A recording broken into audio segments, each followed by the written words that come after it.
ইসলাম কখনো কাউকে সন্ত্রাসবাদ শিক্ষা দেয়নি, এখনো দেয় না। কোনো ইমাম সাহেব কোনোদিন বলেনি কাউকে ঢেল ছুঁড়ে মারো, কোনোদিন ইমাম সাহেব বলেনি কারো বাড়ি লুট করো, কারো মানুষের প্রাণহানি করো।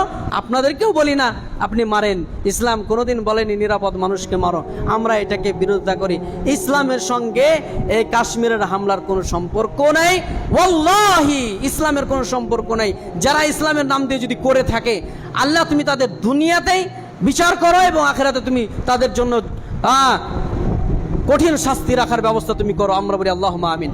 ইসলামকে যারা প্রশ্নবিদ্ধ করেছে, এই কাজ যদি করে থাকে, সত্যিকার অর্থে সরকারের উচিত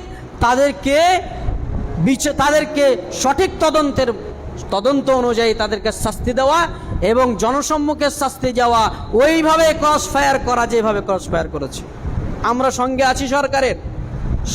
সন্ত্রাস নির্মূলের জন্য সরকার যদি কোনো পদক্ষেপ করে, আমরা মুসলমানে 100-তে 100 আছি। আছেন না নাই? ইসলাম সন্ত্রাসবাদের জন্য ইসলাম না সন্ত্রাসবাদকে দমন করার জন্য এসেছে? বলেন ইসলাম সন্ত্রাসবাদ ফেলার জন্য এসেছে না সন্ত্রাসবাদকে নির্মূল করার জন্য ইসলাম এসেছে? যখন আল্লাহ রাসূল সাল্লাল্লাহু আলাইহি সাল্লাম বললেন এই সাদা কালোর কোনো পার্থক্য থাকবে না, সাদা মানুষ যা কালো মানুষ তাই, চোখওয়ালা মানুষ যাই কানা মানুষ তাই, আল্লাহ তোমাকে চোখ দান করেছে ওর চোখ দান করেনি, তার মানে তুমি তাকে অবজ্ঞা করবে, ছোট করবে, এটা তোমার ইসলাম নয়। তার মানে আল্লাহ রাসূল এগুলো কিচ্ছু শিক্ষা দেন নেই। সন্ত্রাসবাদকে নির্মূল করার জন্য ইসলাম এসেছে, আর আজকে আমাদেরকে সন্ত্রাসবাদ শুনতে হচ্ছে। আমরা চাই সরকার এটা সঠিক তদন্ত করুক, যারা অপরাধ করেছে তাদের শাস্তি দেখ।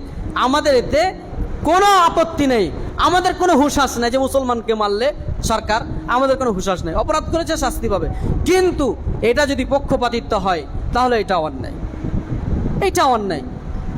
মুসলমান অপরাধ করলে অপরাধ, অমুসলিমরা অপরাধ করলে অপরাধ, অপরাধী হয়। আল্লাহ রাসূল সাল্লাল্লাহু আলাইহি সাল্লামকে সেই ঘটনা আপনাদেরকে বলেছি যে আমার বেটি ফাতেমা চুরি করলেও আমি ওর হাত কেটে দেব। তার মানে ইসলাম কাউকে পক্ষপাতিত্ব করে না, ইসলাম কখনোই অপরাধ আমার বেটা করুক চাহে আমার ভাতিজা করুক চাহে যেই করুক, অপরাধ করেছে তার শাস্তি পেতে হবে, এটা ইসলামের শিক্ষা। এই জন্য আসুন আমরা কোরআন এবং সেই সুন্নাহর প্রচার প্রসারে কাজ করি। আমরা দাওয়াতের জন্য আমাদের নিজেদেরকে উৎসর্গ করি। ইসলামের দাওয়াত যদি আপনি মানুষের কাছে না পৌঁছান, ওয়াহির কথাগুলো যদি আপনি মানুষের কাছে না পৌঁছান, আজকে দাওয়াতি কাজ করার জন্য মানুষ খুঁজে পাওয়া যায় না। ইসলামটা কি ওর কাছে কি করে পৌঁছাবেন? দাওয়াতের কাজ বেশি বেশি করতে হবে।